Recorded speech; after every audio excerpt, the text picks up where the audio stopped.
Hello and welcome to another episode of Season 8 of the Lawyers Learning Center with DHIA podcast. This season, we will be talking all about today's cyber exposures, cyber liability, and protecting your law firm against cyber threats. Tune in every Thursday and check out the description for more related resources. Today, we are discussing the top cyber threat that's least thought about. Human error. The unintentional actions of users that result in security breaches and cybercrime horrors. We will also be going over some best practices to implement and mitigate risk. Let's dive in. Human error is not intentional. However, a user's inadvertent actions create openings for cybercriminals to breach networks and gain unauthorized access to data, sensitive and confidential data.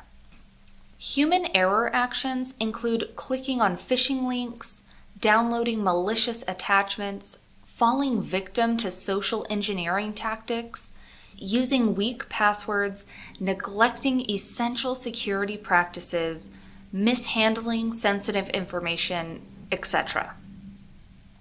Let's talk about phishing links. Phishing links are fake links created to trick users into compromising their own privacy and security. The link could install a malware, virus, or guide the user to a fake website to enter sensitive information. A phishing link can be identified by paying close attention to the link and its true route. Take a pause and read the link as it shows up, very carefully. Phishing links often include slight misspellings, non-Latin characters, and even shortened URLs. An example of the misspelling could be Facebook, F-A-C-E-B-O-O-K, as it should be. A phishing link may spell it F-A-C-E-B-O-K,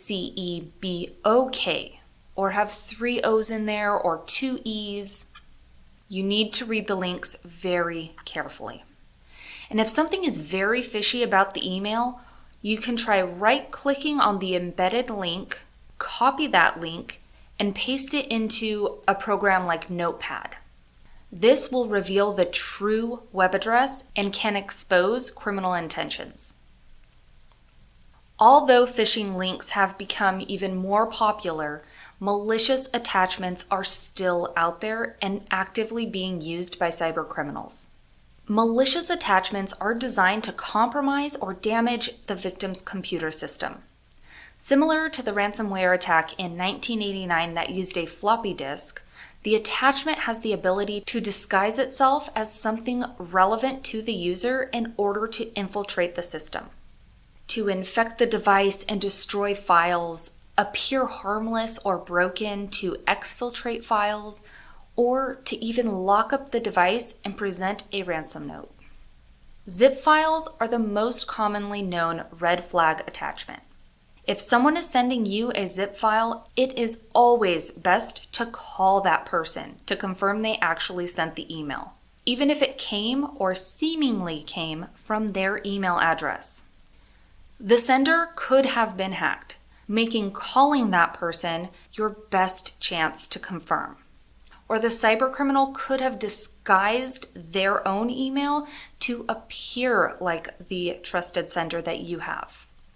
Some other attachments to be wary of are ISO files, EXE files, installer package files like MSI or DMG, and Office documents. Social engineering is another highly used cybercriminal tactic. It is grounded in the science of human motivation. Cybercriminals use this method of attack to manipulate their victims' emotions and instincts, leading them right into a trap. Uneducated users are easy prey for this tactic because they are unaware of the intense creativity and psychology cybercriminals have. Social engineering has recently expanded into hooking users with a heartfelt story requesting financial help for their cause. all to lure you into a trap of voluntarily releasing your sensitive information. Weak passwords are still so common, which is why they remain a leading cause of data breaches. One weak password can lead to a massive data breach and the exposure of sensitive and confidential data. Criminals have no reason to be discreet or careful with any data they collect.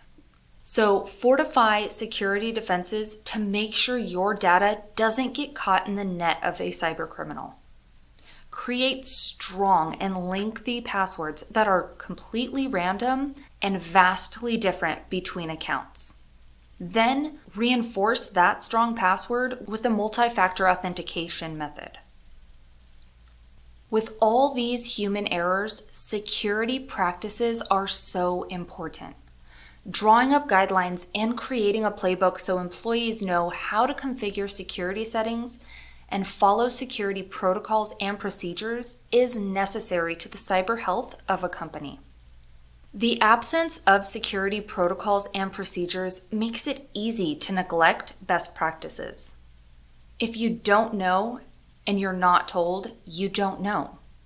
And this negligence results in cybersecurity and data breaches that not only cost money, but many times cost the business itself.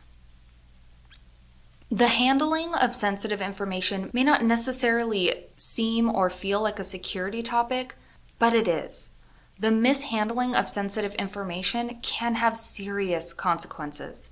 A cybercriminal getting a hold of a client's sensitive data can result in fraud, identity theft, regulatory non-compliance, breach of confidentiality, and legal consequences. Protecting the sensitive and confidential data collected is crucial. Law firms are highly appealing to cybercriminals due to the highly sensitive information and data stored for clients. Yes, even the solo practitioner who has 10 estate planning clients, or the attorney who has 6 family law cases. The solo practitioner and small law firm is equally as appealing as a large law firm. And in most cases, the smaller law firms have less security defense in place, making them easier targets. Here are a few best practices to implement in your fight against cybercriminals. Education and training. This is the #1 best practice. Continuous training is paramount in the fight to defend against cybercriminals. Staying informed on the latest threats and methods used so that you can recognize potential risks and avoid letting hackers in starts with education. Annual or biannual cyber education is highly recommended. Encouraging and enforcing robust passwords and multi-factor authentication, or MFA. Encourage strong passwords and MFA by explaining its importance and then enforce it. A big best practice besides education and training is to test, monitor, and audit. Regular drills and tests help keep the team on their toes and prevent error when the real attack creeps in. Audits help to identify weaknesses, take corrective action, and develop stronger defenses and protocols. Remove or simplify complex tasks. Leverage technology. While technology can be scary, the right kind can help you protect data. To recap today's episode, human errors are the leading cause of cybersecurity breaches. These unintentional actions stem from users who are uneducated in the red flags and unable to identify cybercriminal tactics. Take a moment to think about the data you collect in your profession and field.